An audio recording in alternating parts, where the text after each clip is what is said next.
The earth quaked as the mine shaft collapsed, burying Zara Lockhart beneath tons of rock and dirt, the lantern at her side flickering weakly in the sudden darkness. She'd come to the Silver Peak mine outside Lovelock, Nevada, to find answers about her father's death, not to join him in the afterlife. Yet as dust filled her lungs and panic clawed at her chest, Zara wondered if she'd made her last mistake in this unforgiving frontier. The year was 1876, and the Nevada Territory was no place for a woman alone. But Zara had never been one to heed warnings, not when justice remained unserved. 3 months ago, a telegram had arrived at her Boston home announcing her father's death in a mining accident. The company's hasty settlement offer and vague explanations had only fueled her suspicions. Now, trapped in the very mine that had claimed her father's life, the irony wasn't lost on her. "Hello," she called out, voice cracking with dust and fear. "Is anyone there?" Only the settling of rocks answered her. Zara pulled her shawl tighter around her shoulders as the chill of the earth seeped through her dress. The space around her was small, perhaps 10 feet across, with the collapsed tunnel behind her and another passage ahead, partially blocked but possibly navigable. The lantern would burn for a few more hours at most. After that, darkness would be complete. Miles away, Hank Reynolds guided his dun stallion along the dusty trail toward town. At 32, he'd seen enough of life to know its cruelties and enough of death to appreciate its finality.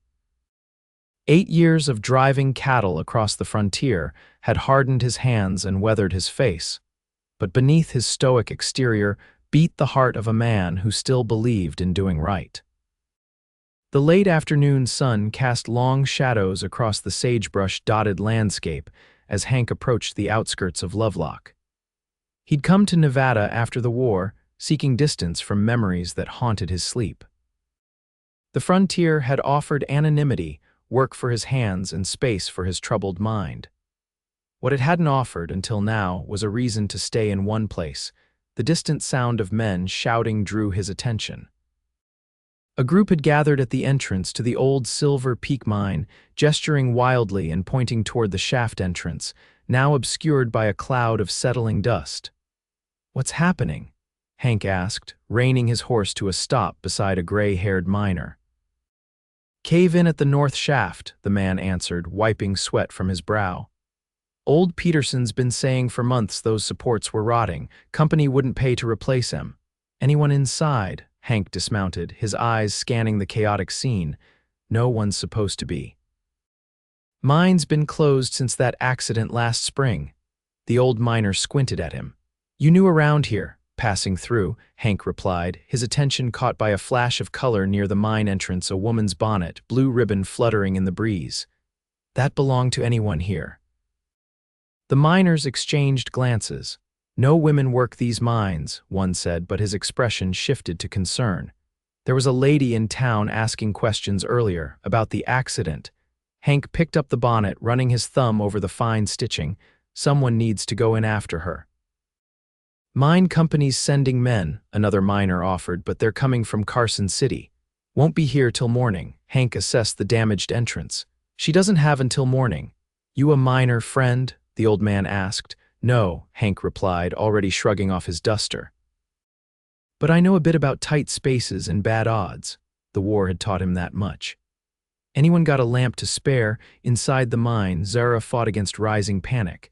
She tried calling out several times, but her voice seemed swallowed by the crushing blackness. The collapsed section behind her was impenetrable. Tons of rock and timber sealed her fate. The only hope lay in the narrow passage ahead, partially obstructed but not entirely closed. After checking her lantern's oil level, she made a difficult decision. She would need to conserve the light to have any chance of finding a way out. With trembling fingers, she turned the flame as low as it would go without extinguishing it, plunging her little cavern into near darkness. "Think, Zara," she whispered to herself. "Think." She'd come to Silver Peak with suspicions about her father's death. Mining accidents were common enough, but William Lockhart had been too experienced, too cautious to make fatal mistakes. The company's eagerness to settle, the missing personal effects, and the refusal to let her view his body had only deepened her misgivings. Now, as she considered her own mortality, Zara wondered if she'd been right all along. What if her father had discovered something in this mine that someone didn't want found? What if his death had been no accident, and what if she was about to meet the same fate? Hank squeezed through the partially collapsed entrance, ignoring the protests of the miners behind him. The lamp in his hand cast eerie shadows across the tunnel walls as he moved carefully forward, testing each step before committing his weight. Years of following trails others couldn't see had honed his tracking skills, and now he searched for any sign of the woman's passage. There a footprint in the dust, small and deliberate, and another. She'd come this way, moving with purpose, not like someone who had wandered in by accident. Whoever this woman was, she'd entered the mine intentionally. The tunnel forked ahead. Hank paused, raising his lamp higher to examine both passages. The right path showed no disturbance in the dust coating the floor, but the left tunnel bore the faint impressions of those same small footprints and ended in a wall of collapsed rock and timber about 50 yards ahead. His stomach tightened if she'd been caught in that collapse. "Hello," he called out, voice echoing down the passage. "Anyone there? Call out if you can hear me." Zara jerked upright at the sound of a voice deep, male, and unmistakably human. For a moment she thought she might have imagined it, a hallucination born of fear and hope. "Here," she cried, voice cracking. "I'm here." She scrambled to her knees, raising her lantern higher. "Please, I'm trapped," she listened, heart pounding for any response. Seconds stretched into an eternity of silence, and despair began to creep back into her heart. Then, "I hear you. Stay where you are." The voice was closer now, and Zara felt tears spring to her eyes. "The tunnel collapsed behind me," she called back. "There's a passage ahead, but it's partially blocked." "I'm coming from the main entrance," the voice replied. "Can you see any light from my direction?" Zara turned toward the collapsed section. Through a small gap between the fallen rocks, she caught a faint flicker of yellow light. "Yes." "Yes, I can see it." "Good. That means there's a way through. Don't try to dig yourself, the whole thing could come down. I'm going to work my way to you." Hank assessed the collapse with a miner's practiced eye. The woman was lucky. The tunnel had partially collapsed rather than completely caved in. Large support timbers had fallen at angles that created a pocket of safety on her side. But disturbing the wrong rock could bring the rest crashing down. Carefully, he began removing smaller stones from an area near the top of the pile where light filtered through. The work was slow and meticulous, each rock requiring careful consideration before removal. Sweat beaded on his forehead despite the cool underground air. "My name's Hank," he called through the gap, wanting to keep her calm. "Hank Reynolds, what's yours?" On the other side, Zara sat with her back against the wall, watching the small hole gradually widen as stones were removed one by one. "Zara Lockhart," she answered. "I'm from Boston." "Boston?" Hank's voice carried surprise. "You're a long way from home, Miss Lockhart." "What brings you to a played-out silver mine in Nevada?" Zara hesitated. "My father died here 3 months ago. The company called it an accident." There was a pause in the sound of moving rocks. "William Lockhart was your father," surprise jolted through her. "You knew him." "Of him," Hank corrected, resuming his work. "His death caused quite a stir. Talk was he'd found a new vein before the collapse." "That's not what the company told me," Zara said, leaning forward. "They said he was inspecting old workings that should have been abandoned." "Mining companies have their own version of truth," Hank replied, his voice flat. "Especially when profit's concerned." Another rock came free, and suddenly the opening was large enough for Zara to see Hank's face tanned and weathered, with intense blue eyes beneath the brim of a dust-covered hat. Their gazes locked through the gap, and something indefinable passed between them. "I think I can get through to you now," he said after a moment, "but we'll need to be careful. This whole section is unstable." With methodical precision, Hank widened the opening enough to squeeze through, dislodging as few rocks as possible. When he finally emerged on Zara's side, she saw him fully for the first time, tall and broad-shouldered, with a quiet strength in his movements that spoke of a man accustomed to hard work and harder decisions. "Are you hurt?" he asked, eyes scanning her for injuries. Zara shook her head. Just dusty and frightened. She straightened her skirt self-consciously, aware of how disheveled she must look. How did you know I was here? Found your bonnet outside, Hank replied, gesturing to the passage ahead.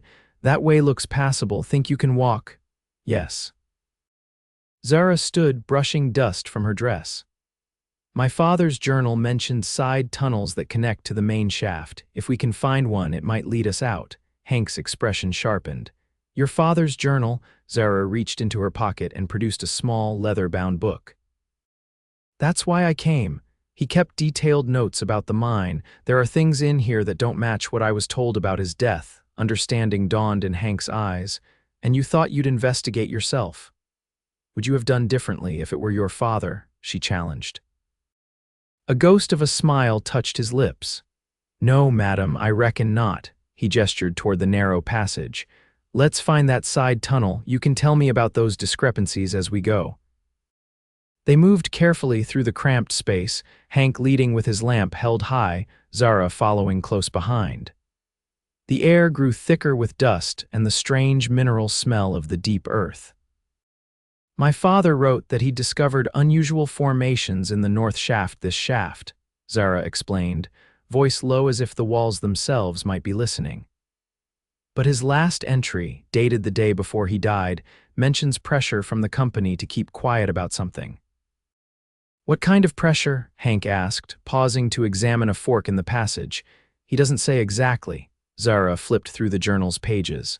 Just that Blackwell won't be pleased when the report goes public. Edmund Blackwell, the mine owner, you know him, Hank's jaw tightened. By reputation. Fought for the Confederacy, came west after the war with money no one could explain, bought up half the claims in the territory. He pointed to the right fork. This way looks more traveled. As they pressed on, the tunnel widened slightly, revealing old support beams and the rusted remains of mining equipment. Zara studied Hank's profile in the lamplight, noting the scar that ran along his jawline and the careful way he scanned their surroundings. You were in the war, she said, not a question but an observation. Hank nodded once, eyes fixed ahead. Union Cavalry, 8th Illinois. My father was too old to fight, but he supplied iron for the northern railroads, Zara said. He believed in the cause. A lot of men believed in a lot of things, Hank replied, voice distant. Didn't make the dying any easier. Before Zara could respond, a distant rumble shook the tunnel, sending small cascades of dirt raining down from above. Instinctively, Hank pulled her against him, shielding her with his body as they pressed against the wall. The rumbling subsided, but the message was clear. They needed to find a way out, and soon. The whole system could be unstable after that first collapse, Hank said, releasing her once the danger had passed. We need to move faster. Zara nodded, heart still racing from both the near miss and the unexpected proximity to this stranger who'd risked his life to save hers. According to my father's notes, there should be a vertical shaft nearby a ventilation chimney that reaches the surface. They continued forward with renewed urgency, the lantern light catching the glint of mineral veins in the rock walls. After several tense minutes, they emerged into a larger chamber where multiple tunnels converged. Ancient support beams creaked ominously overhead. There, Zara pointed upward, where moonlight filtered through a narrow shaft some 20 feet above. That must be the ventilation chimney. Hank assessed the vertical passage critically. It's going to be a difficult climb. The walls look smooth. My father's notes mentioned iron rungs embedded in the wall, Zara said, scanning the chamber. There, see them. Indeed, a series of iron rungs formed a crude ladder up one side of the shaft, though several appeared rusted or missing entirely. I'll go first, Hank decided, handing her his lamp. Test each rung before I put my weight on it. If I fall, stay back. But Zara began to protest. No arguments, he cut her off, his expression softening slightly at her concern. I've climbed worse in worse conditions. Just be ready to follow when I call down that it's safe. With that, he began his ascent, testing each iron rung carefully before trusting it with his full weight. Zara watched from below, holding her breath at each precarious moment.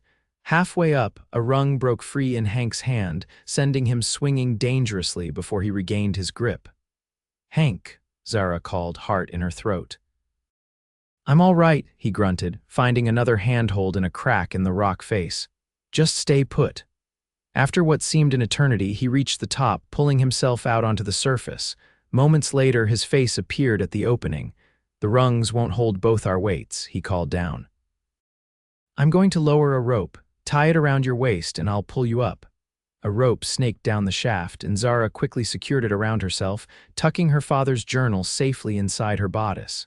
The lamp she left behind they would need both Hank's hands to pull her to safety. "Ready." She called up, gripping the rope tightly. The ascent was terrifying, swinging in darkness, scraping against rock walls, trusting her life to a man she'd just met. But Hank's strength proved reliable, and soon she was being pulled over the edge into the cool night air, stars spread like diamonds across the Nevada sky. "Thank you," she gasped, collapsing beside him on the scrubby ground. "I thought I might die down there." Hank sat beside her, breathing heavily from the exertion. "What were you thinking, going into that mine alone?" Now that the immediate danger had passed, Zara felt her indignation rise. "I was thinking that no one else seemed interested in the truth about my father's death. The local sheriff dismissed my concerns, the company stonewalled me, and the miners were too afraid to talk. So you decided to play detective in one of the most dangerous places in the territory." Hank shook his head. "That was foolish, Miss Lockhart."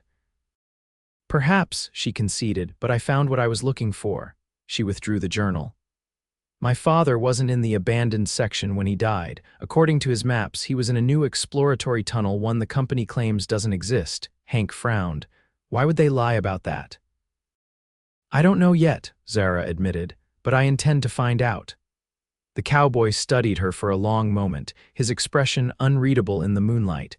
Then, unexpectedly, he smiled, a small, reluctant quirk of his lips that transformed his face. "Well, Miss Lockhart, it seems you've brought trouble with you from Boston." He stood, offering her his hand. "And in my experience, trouble rarely travels alone." As they made their way back toward town, the silhouette of Lovelock's buildings dark against the night sky, neither could have predicted how their lives had just irrevocably intertwined or the dangers that still awaited them. The Lovelock Hotel was the grandest building in town, which wasn't saying much. 2 stories of weathered clapboard with peeling white paint, it stood at the crossroads of Main Street and the dusty trail that led to the mining camps. When Hank and Zara arrived, the night clerk raised his eyebrows at their dust-covered appearance, but asked no questions as Hank requested a room for the lady. "I'll see you safely to your door," Hank said as they climbed the creaking stairs. "Then I suggest you lock it and get some rest." "We can talk more in the morning." Zara paused at her door, suddenly reluctant to part from this man who'd saved her life. "Where will you stay?" "I've got a room at the boarding house down the street." Hank tipped his hat. "Don't worry, I'll be nearby." "Mr. Reynolds," she said, catching his sleeve as he turned to leave. "Why did you help me? You could have been killed in that mine." His blue eyes held her steadily. "Some things a man just does, Miss Lockhart, no explanation needed." With that, he was gone, his boot steps fading down the hallway. Zara entered her room, locked the door as instructed, and sank onto the narrow bed. Her hands trembled as reactions set in, not just from her narrow escape, but from the intensity of the day's events and the unexpected connection she'd felt with the quiet cowboy. She retrieved her father's journal from her bodice and opened it to the final entries, reading by the dim light of the oil lamp. William Lockhart's neat, precise handwriting filled the pages with observations about mineral formations, tunnel conditions, and production estimates. But in the margins of the later entries, another story emerged: cryptic notes about unusual deposits and company pressure. The final entry, dated April 15, 1876, the day before his death, contained a single sentence that made her blood run cold. "If anything happens to me, the proof is in the north shaft, behind the false wall."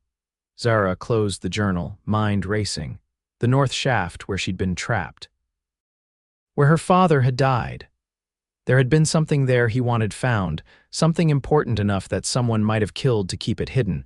Morning came too quickly, sunlight streaming through thin curtains to wake Zara from fitful sleep. She washed as best she could with the tepid water in the pitcher, changed into her spare dress, and repinned her hair. The woman who looked back at her from the spotted mirror was changed, determined in a way she hadn't been before. A knock at her door startled her. Hand trembling slightly, she called, "Who is it?" "Hank Reynolds," came the reply. "I've brought breakfast." She opened the door to find Hank balancing a tray with coffee and what appeared to be biscuits and bacon. He looked different in the daylight, still weathered and serious, but somehow more approachable, especially with the hint of stubble darkening his jaw. "Thought you might be hungry," he said, setting the tray on the small table by the window. "Hotel kitchen isn't much, but it's better than nothing." "Thank you," Zara said, genuinely touched by the gesture. "Please join me." They sat across from each other, the small table forcing a proximity that made Zara acutely aware of him as a man rather than just her rescuer. His hands, she noticed, were strong but careful as he poured coffee into the chipped cups. "I've been asking questions around town," Hank said without preamble, "about your father and the mine. And," Zara leaned forward expectantly, "and people get very quiet when Blackwell's name comes up." He took a sip of coffee, grimacing at its bitterness. "But I did learn that your father wasn't the only one to die in that mine. 3 others in the months before, all in different accidents." Zara's appetite vanished. "All in the North Shaft, 2 were. 1 was crushed by a lift cage." Hank's eyes met hers. "All were men who'd worked closely with your father on the exploratory team." A cold feeling settled in Zara's stomach. "This is about more than just a new silver vein, isn't it?" "I think so." Hank pushed his plate aside. "I also learned that Blackwell is coming to town today, his first visit since your father died. Word is he's meeting with investors." "Then we need to get back into that mine," Zara said, rising from her chair. "Before he arrives." Hank's expression hardened. "We nearly died in there yesterday." "My father left proof of something in that North Shaft," Zara insisted, retrieving the journal and showing him the final entry. "Something worth killing for. If Blackwell's coming, it might be our only chance to find it before." She trailed off, unwilling to voice her suspicion that evidence might soon disappear permanently. Hank read the entry, his brow furrowing. "A false wall. Did you see anything like that?" "No, but I wasn't looking for it specifically." Zara met his gaze steadily. "Will you help me, Mr. Reynolds? I can't do this alone, but I can't walk away either." For a long moment, Hank said nothing, studying her with an intensity that made her flush. Then, with a resigned sigh, he nodded. "On one condition," he said, rising from his chair. "We go in properly prepared, and if I say we leave, we leave. No arguments." "Agreed," Zara said quickly, relief flooding through her. "I'll meet you downstairs in 30 minutes, Hank said, moving toward the door. "Wear something you don't mind ruining, and boots if you have them." Alone again, Zara changed into her plainest dress and the sturdy boots she'd purchased for her journey west. As she fastened the buttons, she caught herself wondering what Hank Reynolds' story was, what had brought him to Lovelock, and why he was willing to risk his life for a stranger's cause. There was a depth to him, a quiet integrity that spoke of experiences both profound and painful. She tucked the journal into her pocket and headed downstairs to meet him, finding herself oddly eager to see him again. Hank was waiting in the hotel lobby, a canvas sack slung over one shoulder. He'd acquired a second lamp, coils of rope, and what appeared to be mining tools. "The livery stable had extra equipment," he explained, noting her questioning look. "And I've borrowed a wagon, easier than going on horseback." Outside, a simple farm wagon hitched to 2 sturdy mules waited. Hank helped Zara climb onto the wooden seat, his hand warm and steady on her elbow. The casual contact shouldn't have affected her so strongly, but something about this man's quiet strength stirred feelings Zara had thought long dormant. As they drove toward the mine, Hank broke the companionable silence. "You said you're from Boston. Family there?" "My mother died when I was 16, Zara replied, watching the desert landscape roll past. "It was just father and me after that. He taught me everything: reading, mathematics, even the basics of geology and mining engineering." Not typical subjects for a young lady, Hank observed, though his tone held approval rather than censure. Father said conventional education for women was designed to keep us decorative and subservient. Zara smiled at the memory. He wanted me to think for myself. Sounds like a remarkable man. He was. Zara turned to study his profile. What about you, family? Something flickered across Hank's face, pain quickly masked. Lost my parents young, raised by my grandfather until the war came. After that, he shrugged. The West seemed like a place a man could start fresh. And has it been a fresh start? His mouth quirked in a half smile. Still working on that part. They arrived at the mine to find it deserted. The company men who'd promised to come from Carson City apparently delayed or diverted. The entrance loomed dark and forbidding in the morning light. We won't go in the way we came out, Hank said, helping Zara down from the wagon. There's an old service entrance that should take us directly to the north shaft without having to pass through the collapsed section. He led her around the hillside to a smaller opening, partially hidden by brush and debris. After clearing the entrance, Hank lit both lamps and handed one to Zara. Stay close, he instructed, ducking into the low tunnel. And call out if you see anything that might be this false wall your father mentioned. The service tunnel was narrow but intact, sloping gently downward into the earth. The air grew cooler as they descended, carrying that peculiar mineral scent Zara remembered from the day before. Their lamplight caught the gleam of quartz veins and copper traces in the rock walls. My father believed this region had more than just silver, Zara said, running her fingers along a particularly vibrant blue-green streak in the stone. He thought there might be copper deposits that the company was ignoring because silver was more profitable in the short term. Copper requires different processing, Hank agreed, his voice echoing slightly in the enclosed space. More investment up front. Exactly. But Father said, Zara broke off as the tunnel widened suddenly into a larger chamber. Where are we? This should be the north shaft main gallery, Hank said, raising his lamp higher. The exploratory tunnels branch off from here. The chamber was roughly circular, with 3 tunnel entrances spaced around its perimeter. Mining equipment lay scattered about: picks, shovels, and the rusted remains of ore carts. Everything was covered in a thick layer of dust, suggesting the area had been abandoned for some time. According to my father's journal, the exploratory tunnel should be there, Zara pointed to the leftmost opening. But I don't understand, this area looks like it hasn't been worked in years, not months. Hank frowned, examining the ground. Someone's gone to considerable trouble to make it appear that way. He knelt, brushing away dust to reveal footprints beneath multiple sets, relatively fresh. These aren't old tracks. A chill ran down Zara's spine. Someone's been here recently, disturbing evidence.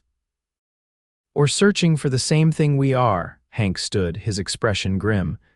Come on, let's check that exploratory tunnel. The leftmost tunnel narrowed quickly, its ceiling low enough that Hank had to stoop.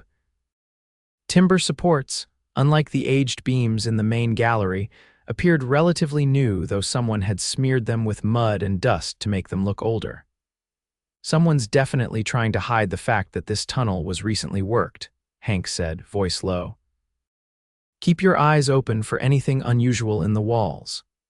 They proceeded carefully, examining every section of the rough-hewn passage. About 50 yards in, the tunnel ended abruptly in what appeared to be a rock fall. Dead end, Hank said, disappointment evident in his voice. But Zara was studying the collapsed section intently. No, this isn't right, the pattern of rocks. She stepped closer, running her hands along the seemingly random pile of stone. This isn't a natural collapse, these rocks were placed here. Hank joined her, examining the formation with newfound interest. You're right, this was constructed. He began carefully removing stones from one section. Help me clear this. Together, they dismantled the false rock fall, revealing a narrow passage beyond. Hank went first, lamp held high, with Zara following close behind. The air grew noticeably cooler, with a strange metallic tang that made her nose wrinkle. The passage continued for perhaps 20 feet before opening into a small chamber that took both their breaths away. The walls glittered in the lamplight, not with silver or gold, but with something else, something that gleamed an unearthly blue-green. "What is it?" Zara whispered, awestruck. Hank approached the nearest wall, examining the unusual mineral formation. "I've never seen anything like it." "It's not copper, though there's copper mixed in." Zara retrieved her father's journal, flipping to the final pages. Here father sketched it. He called it anomalous uranium ore with fluorescence. He believed it might be immensely valuable. Uranium, Hank frowned.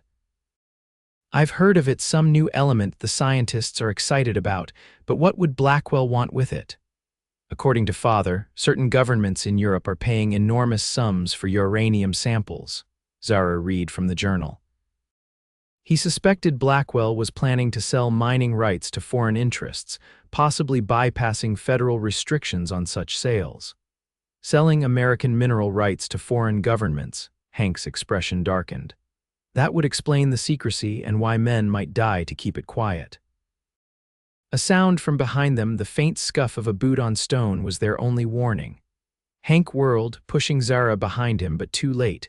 3 men stood in the passage entrance, revolvers drawn. "Well, well," drawled the man in the center, tall and elegantly dressed despite the mine's dust. "It seems we have trespassers." "Blackwell," Hank said flatly, recognition in his eyes. Edmund Blackwell smiled, though the expression never reached his cold gray eyes. "At your service, and you must be Miss Lockhart, a remarkable resemblance to your late father. I see you've inherited his unfortunate curiosity as well, and his determination to expose criminals," Zara replied, stepping out from behind Hank despite his attempt to keep her shielded. "I know what you did to him. I know about the uranium and your plans to sell to foreign interests." Blackwell's smile faded. "I see. Then you understand why I can't possibly let either of you leave this mine." He gestured to his men. "Bring them along. We'll let the North Shaft claim 2 more victims in another tragic mining accident." As the armed men advanced, Hank's hand found Zara's and squeezed once reassurance, but also warning. She understood instantly. He was about to do something desperate. In one fluid motion, Hank kicked over his lamp, sending burning oil splashing toward their captors. In the moment of confusion, he grabbed Zara's hand and pulled her toward a narrow crevice in the chamber's far wall, a gap she hadn't noticed before, barely wide enough for a person to slip through. "Go," he shouted, practically pushing her into the opening as shouts and curses erupted behind them. The crevice led to another passage, rougher, narrower, and clearly natural rather than man-made. They stumbled forward in near darkness, Zara's lamp their only guide, the sounds of pursuit echoing behind them. "Did you know that was there?" Zara gasped as they ran. "Saw it when we entered," Hank replied tersely. "Always look for a second exit." The passage twisted and turned, sometimes so narrow they had to turn sideways to squeeze through. Behind them, the sounds of pursuit grew fainter, suggesting their pursuers were struggling with the tight confines. Suddenly, the passage widened into a natural cavern, water dripping from stalactites overhead to form shallow pools on the stone floor. Multiple tunnel openings branched off in different directions. "Which way?" Zara asked, trying to catch her breath. Hank studied their options, face grim in the lamplight. "I don't know. These natural caves weren't on any of the mine maps." A distant shout echoed from the passage they'd just left. Their pursuers were still coming. "We need to make a choice," Hank said, scanning the openings. "Wait, feel that." A faint breeze stirred the air, coming from the rightmost tunnel. "Air current," Zara realized. "That might lead to the surface." "Worth a chance," Hank agreed, taking her hand again. "Stay close." The tunnel sloped upward, growing narrower in places, but always with that promising breeze guiding them forward. After what seemed an eternity of scrambling over rocks and squeezing through tight passages, they saw a pinprick of daylight ahead. The exit was small, little more than a fissure in the hillside, half hidden by brush and debris. Hank went first, widening the opening enough for Zara to follow. They emerged on the hillside nearly a mile from the mine entrance, overlooking the valley where Lovelock nestled in the distance. "We made it," Zara breathed, the enormity of their escape washing over her, but Hank was already scanning the landscape, his expression tense. They'll be searching for us. We need to get to town, find the sheriff. The sheriff, Zara's laugh held no humor. He dismissed me before. Why would he believe us now? Because we have this, Hank said, producing her father's journal from inside his shirt. And because Blackwell just tried to kill us. Even in Nevada, that's still against the law. They made their way down the hillside, keeping to the cover of rocks and scrub brush. The sun was high overhead now, the day growing hot as they pushed on toward town. What if the sheriff is in Blackwell's pocket too? Zara asked as they paused in the shade of a large boulder, sharing the canteen Hank had fortunately brought with them. Then we go over his head, Hank replied. The territorial governor in Carson City or even federal authorities. What Blackwell's doing isn't just murder, it's treason. Zara studied him, this man who'd now saved her life twice. Why are you doing this, Mr. Reynolds? You could walk away, leave this fight to others. Hank was quiet for a long moment, his blue eyes distant. During the war, I learned something about myself. I can't stand by when wrong is being done, not if I have the power to stop it. His gaze returned to her, intense and honest, and I can't leave you to face this alone. Something shifted between them in that moment, an acknowledgement of connection that transcended their brief acquaintance. Zara found herself wanting to reach out, to touch the weathered face that had become unexpectedly dear to her. Instead, she simply said, "Thank you," the words inadequate for the depth of her feeling. They reached the outskirts of Lovelock by mid-afternoon, approaching cautiously from the west to avoid being seen from the main road. The town seemed unusually busy, with horses and wagons gathered in front of the hotel. Blackwell's investors, Hank guessed, observing the well-dressed men entering the building. He's proceeding with his plans as if nothing's happened. He doesn't know we have the journal, Zara pointed out. Or that we escaped the mine. He might think we're still lost in those caves or dead. Let's use that to our advantage, Hank said, leading her toward the sheriff's office at the far end of the main street. Stay behind me, keep your head down. The sheriff's office was empty when they entered, the desk unoccupied and cells standing open. A deputy dozed in a chair against the wall, startling awake at their entrance. Sheriff Wilson's at the hotel, he informed them, straightening his vest importantly. Meeting with Mr. Blackwell and them Eastern gentlemen can't be disturbed. This can't wait, Hank insisted. It's a matter of life and death. The deputy looked dubious. Sheriff said no interruptions, no matter what. Zara stepped forward, removing her father's journal from where Hank had returned it to her. Please, she said, her voice quiet but firm. My name is Zara Lockhart. My father was killed in the Silver Peak mine. We have evidence that his death wasn't an accident and that others are in danger. Something in her earnest expression made the deputy hesitate. Lockhart, the engineer, when Zara nodded, his face softened slightly. He was a good man, always fair to the miners, unlike some. He glanced between them, indecision clear on his young face. What kind of evidence? Hank moved closer. The kind that gets people killed, deputy. Blackwell and his men just tried to murder us in that same mine not 2 hours ago. That decided him. The deputy stood, reaching for his hat. I'll fetch the sheriff. You two wait here and bolt that door behind me. After he left, Hank secured the door as instructed, then drew the window blinds. He seemed honest enough, but we can't be too careful. What if Blackwell sees the deputy fetching the sheriff? Zara asked, anxiety making her voice tight. He'll know something's wrong. Then we'll deal with that when it comes, Hank replied, checking the loads in his revolver. One step at a time. They waited in tense silence, minutes stretching into a quarter hour, then half. Just as Zara was beginning to fear the worst, footsteps approached outside, followed by a firm knock. Reynolds, Miss Lockhart, it's Sheriff Wilson. Hank approached the door cautiously. You alone, Sheriff? Just me and Deputy Collins, came the reply. Hank opened the door to reveal a weathered man in his 50s, gray-streaked mustache drooping beneath a serious expression. He studied them both, taking in their dusty, disheveled appearance. Deputy says you have a serious accusation against Edmund Blackwell, the sheriff said, closing the door firmly behind him. That's not something to be made lightly in this town. We understand that, Zara replied, stepping forward with her father's journal, but we also have evidence.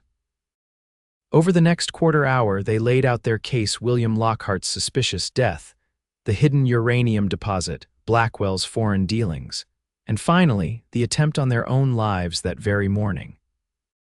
The sheriff listened in silence, expression unreadable as he examined the journal's detailed entries. When they finished, he sighed heavily, removing his hat to run a hand through thinning hair. "I always had questions about those accidents," he admitted. "But Blackwell's powerful owns half the county and has friends in Carson City." "This goes beyond local politics," Hank pressed.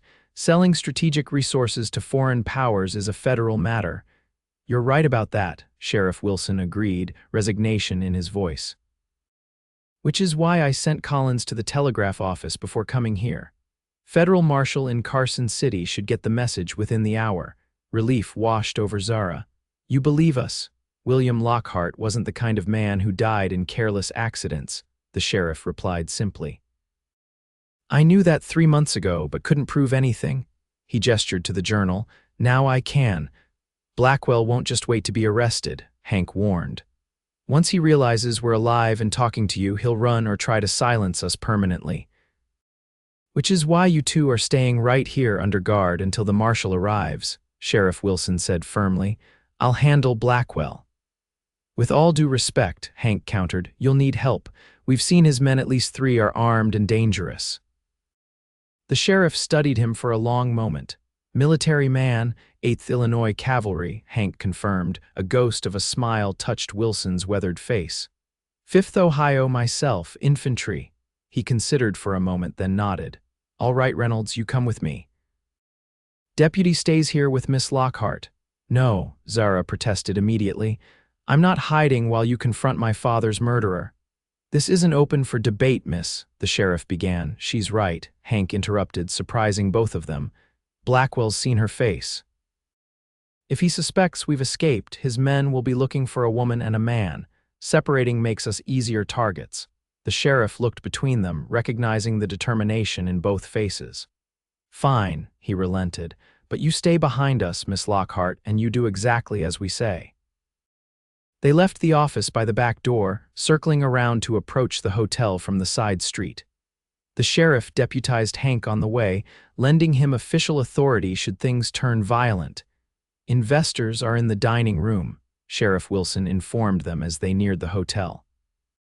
"Private luncheon according to my sources. Blackwell, his attorney, and 5 or 6 Eastern businessmen." "And his gunmen?" Hank asked, likely nearby, probably the lobby or outside. They paused at the corner, observing the hotel entrance. 2 men loitered on the porch, their casual postures belied by the way their eyes constantly scanned the street. "That's 2 of them," Zara confirmed in a whisper. "The third was older with a scar across his cheek. Marcus Gentry," the sheriff identified grimly. "Used to ride with Quantrill's raiders during the war. Dangerous man." "So we have one unaccounted for," Hank summarized. "How do you want to play this, Sheriff?" Wilson considered their options. "Direct approach. We walk in the front door, badges visible. If they're smart, they won't start trouble in broad daylight with witnesses around." "And if they're not smart?" Zara asked. The sheriff's hand moved to his holster. "Then we finish what they start." The plan was simple. Sheriff Wilson would enter first, followed by Hank with Zara between them. They would proceed directly to the dining room, place Blackwell under arrest, and escort him to the jail to await the federal marshal. If his men interfered, they would be arrested as accomplices. What they hadn't counted on was Marcus Gentry spotting them from the second-floor window before they even crossed the street. "Sheriff's coming," he called down to his companions, "and they've got the woman with them." The warning gave Blackwell's men time to draw their weapons before the trio reached the porch steps. Sheriff Wilson raised his hands, badge prominently displayed. "Lower those weapons, boys," he ordered calmly. "I'm here on official business with Mr. Blackwell." "Mr. Blackwell's in a meeting," one of the men replied, gun unwavering. "Can't be disturbed." "This isn't optional," the sheriff replied. "Step aside." For a tense moment, it seemed violence was inevitable. Then the hotel door opened, and Edmund Blackwell himself emerged onto the porch, elegant in a tailored suit despite the Nevada heat. "What's the meaning of this, Sheriff?" he demanded, then froze as he spotted Zara and Hank. His composed facade cracked momentarily, genuine shock registering before he controlled his expression. "Edmund Blackwell," Sheriff Wilson announced formally, "you're under arrest for the murder of William Lockhart, attempted murder of Zara Lockhart and Henry Reynolds, and conspiracy to sell federally protected mineral rights to foreign interests." Blackwell laughed, the sound brittle with tension. "Preposterous. I demand to know what evidence you could possibly have for such outlandish claims." "My father's journal," Zara said, stepping forward despite Hank's restraining hand, "detailing the uranium deposit and your threats against him. And our eyewitness testimony about your attempt to kill us this morning." Something dangerous flickered in Blackwell's eyes. "A daughter's grief and a stranger's support hardly constitute evidence, Sheriff." "My attorneys will have this dismissed before federal marshals already been contacted," Sheriff Wilson interrupted. "This is now a federal investigation. Your friends in Carson City can't help you." Blackwell's composure slipped further. He glanced at his men, a silent signal passing between them. "I see. Well, if you insist on this charade, what happened next unfolded with frightening speed." Blackwell's hand moved to his jacket, producing a small derringer. Simultaneously, his men raised their weapons. Sheriff Wilson drew his revolver, shouting, "Down!" Hank reacted instantly, tackling Zara to the porch floor as gunfire erupted around them. The sheriff fired twice, dropping one of Blackwell's men. The second gunman's bullet caught Wilson in the shoulder, spinning him against the porch railing. From their position on the ground, Hank drew his own weapon and fired at the second gunman, his shot finding its mark. The man collapsed with a cry of pain. Blackwell, seeing his protection falter, turned to flee down the hotel's steps. Without hesitation, Zara grabbed the fallen sheriff's second revolver and aimed at Blackwell's retreating figure. "Stop," she commanded, voice steady despite her racing heart, "or the next shot won't be a warning." To everyone's surprise, including her own, Blackwell froze, hands slowly rising in surrender. In that moment of tableau, Zara with the gun, Blackwell with his hands raised, Hank helping the wounded sheriff to his feet, the hotel door burst open again to reveal the startled faces of the Eastern investors. "What is the meaning of this?" demanded one portly gentleman in an expensive suit.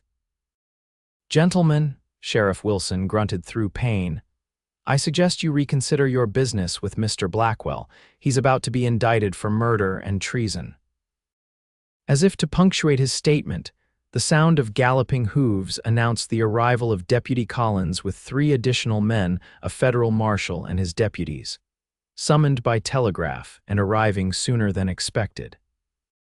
"Perfect timing," Hank commented dryly, keeping his gun trained on Blackwell. The aftermath unfolded with surprising swiftness. Blackwell and his surviving henchmen were taken into custody. Sheriff Wilson's wound, while painful, proved non-fatal. The federal marshal, impressed by Zara's father's detailed journal, assured her that a full investigation would follow. "Your father was a brave man, Miss Lockhart," he told her as they stood outside the sheriff's office later that afternoon. "His evidence will ensure Blackwell faces justice not just for murder, but for attempting to sell strategic resources to foreign powers." "What about the mine?" Zara asked.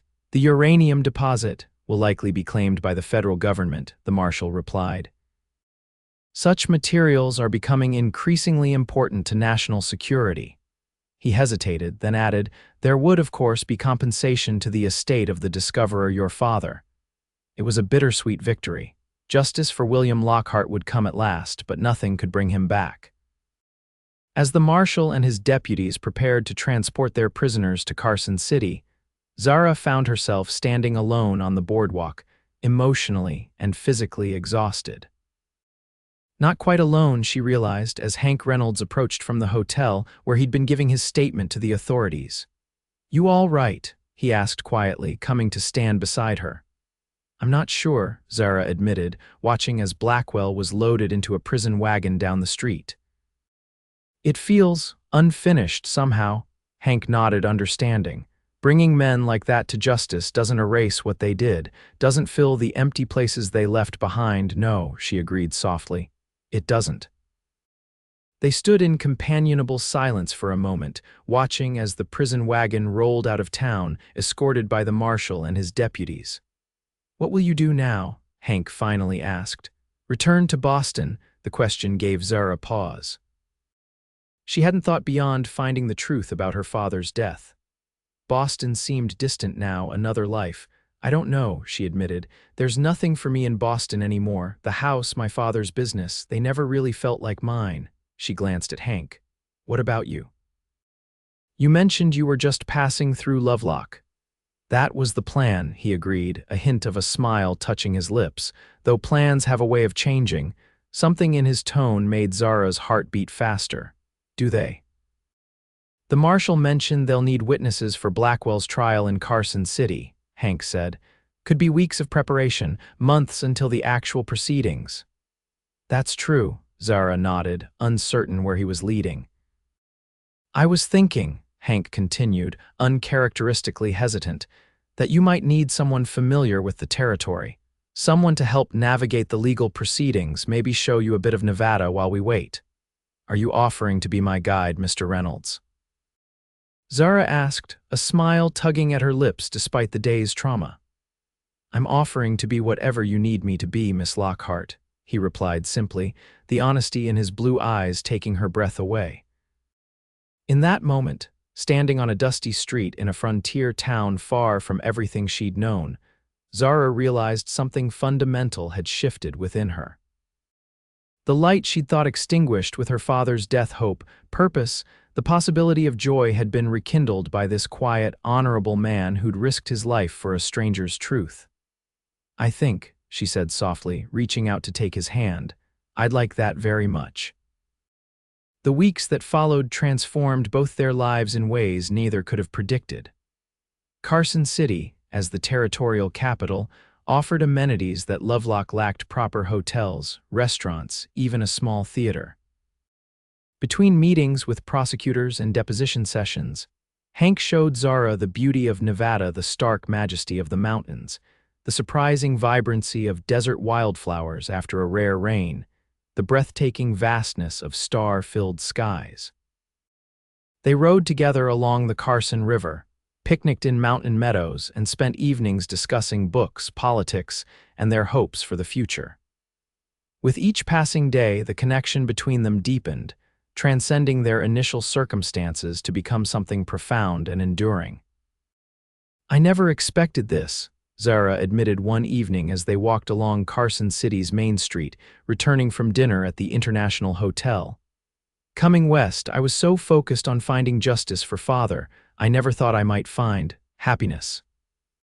Hank's hand found hers, fingers intertwining with familiar warmth. "Life has a way of offering gifts when we least expect them." "Is that what I am?" she teased gently. "A gift?" His expression grew serious, eyes holding hers in the lamplight. "The most unexpected and precious one I've ever received." He stopped walking, turning to face her fully. "Zara, I know it hasn't been long, but I've lived enough to recognize what matters, what's real." His hand tightened on hers. "What I feel for you is real, Hank." She began, heart thundering in her chest. "I'm not asking for promises," he continued quickly. "Just a chance. When this trial is over, when Blackwell's been sentenced, would you consider staying, not just in Nevada, but with me?" The question hung in the air between them, fraught with possibility. Zara thought of Boston, of the life she'd left behind, comfortable but ultimately hollow. Then she thought of the weeks just past, of discovering strength she hadn't known she possessed, of the man before her who'd helped her find not just justice, but herself. "I don't need to consider it," she said finally, stepping closer to him. "I already know my answer." Hope and uncertainty warred in his expression. And, instead of words, Zara rose on tiptoes and pressed her lips to his a kiss that answered his question more eloquently than any speech could have done. Hank's arms encircled her, drawing her closer as the kiss deepened, becoming a promise of all that might lie ahead. When they finally parted, breathless and smiling, the future seemed suddenly, brilliantly clear. Not just justice for the past, but hope for tomorrow, a new beginning neither had been looking for, yet both had found. The trial of Edmund Blackwell became something of a sensation in Nevada territory. Newspapers from as far away as San Francisco sent reporters to cover the proceedings, fascinated by the combination of murder, foreign intrigue, and mineral rights that the case represented. Zara and Hank testified over several days, recounting their discoveries in the mine and Blackwell's attempt to kill them. William Lockhart's journal proved the cornerstone of the prosecution's case. Its meticulous documentation of the uranium deposit, combined with notations about Blackwell's threats, painted a damning picture. When the mine itself was examined by federal geologists, they confirmed everything the journal had claimed: the uranium was real, valuable, and strategically significant. In the end, the jury deliberated less than 4 hours before returning a guilty verdict on all counts. Blackwell was sentenced to hang for the murders of William Lockhart and the other miners who had died to protect his secret. His remaining associates received lengthy prison terms for their roles in the conspiracy. Justice had been served, but for Zara, the conclusion brought mixed emotions. Standing outside the courthouse after the sentencing, she felt a complex blend of closure, grief, and tentative hope. "Your father would be proud," Hank said quietly, standing beside her as they watched Blackwell being led away in chains. "Not just of what you did for him, but of who you are." Zara leaned into his strength, grateful for his steady presence. "I hope so, I just wish." She trailed off, unable to articulate the profound loss that still ached within her. "I know," Hank replied, understanding without needing the words. "Some holes never completely fill." They walked in companionable silence back to their hotel, the future stretching before them, uncertain in its details, but rich with promise. The federal government had, as promised, provided compensation for William Lockhart's discovery. The sum was substantial, enough to provide Zara with financial security wherever she chose to make her home, and she had chosen not Boston with its rigid society and painful memories, but Nevada with its open spaces and new beginnings. With Hank. "I received a letter from the attorney handling Father's estate," Zara mentioned as they entered the hotel lobby. "The house in Boston has sold. Everything's been settled." Hank nodded, understanding the significance. A chapter closed. "Yes," she agreed, following him up the stairs toward their rooms. "Which means I'm free to start the next one." Outside her door, Hank paused, his expression thoughtful. "I've been thinking about that next chapter myself." "Have you?" Zara asked, noting a new intensity in his blue eyes. "I bought some land," he said abruptly, then seemed embarrassed by his direct approach. "That is, I've been considering it for a while, a ranch about 20 miles east of here. Good water, decent grazing land." "A ranch," Zara repeated, heart quickening. "You're staying in Nevada then?" "That depends," Hank replied, reaching for her hands. "Zara, these past months, finding you in that mine was the beginning of something I never expected, something I never want to lose." She felt tears prick her eyes, overwhelmed by the emotion in his voice. "I'm not a wealthy man," he continued, "and I can't offer you the kind of life you knew in Boston, but I can offer you my heart, my name, and every tomorrow I have left." He released one of her hands to reach into his pocket, producing a small gold ring with a modest diamond. "Will you marry me, Zara? Make that ranch a home with me?" Through tears of joy, Zara laughed, a sound of pure happiness she hadn't thought herself capable of just months ago. "Yes," she said simply. "Yes, Hank Reynolds, I will marry you." The ring slid onto her finger, a perfect fit like the man who gave it, and the future he offered. They were married 2 weeks later in Carson City's small church, a simple ceremony attended by Sheriff Wilson, his arm still in a sling, Deputy Collins, and a few friends they'd made during their time in the capital. Zara wore a new dress of pale blue silk, with her mother's pearl earrings as her something old. Hank, resplendent in a new suit, couldn't take his eyes off her as she walked down the aisle toward him. The minister spoke of new beginnings, of 2 lives joining to create something stronger than either alone could be. As they exchanged vows, Zara thought of the dark mine where their journey had begun, how she had been trapped in more ways than one, and how this good, brave man had helped her find her way back to light. Their ranch, which they named Silver Springs, quickly became everything they'd hoped for. The main house was modest but solid, with wide windows that captured the stunning mountain views. Hank proved as skilled at ranching as he had been at everything else she'd seen him attempt, and their cattle herd grew steadily under his careful management.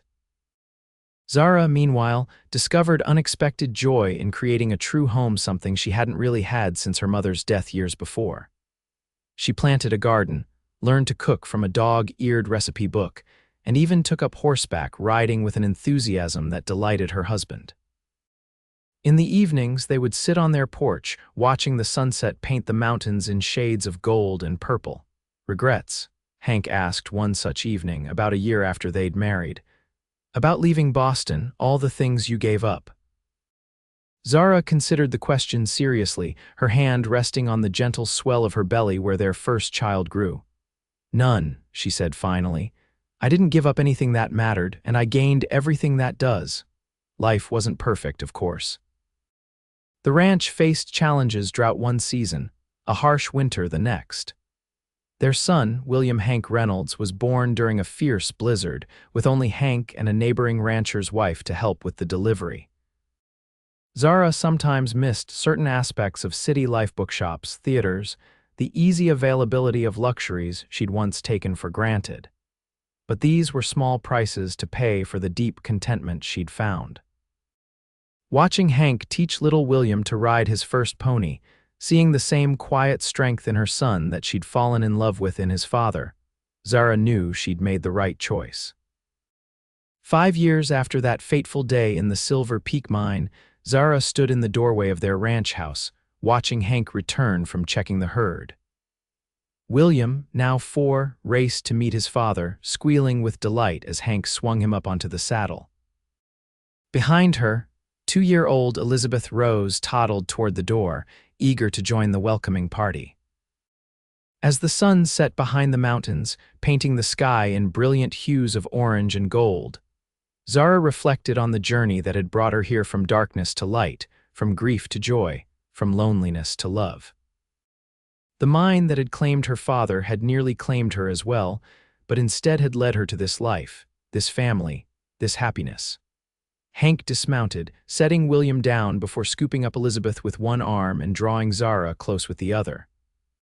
"Welcome home," she said, leaning into his embrace, their children giggling between them. "Best words in the English language," Hank replied, pressing a kiss to her forehead. "Especially when you're the one saying them."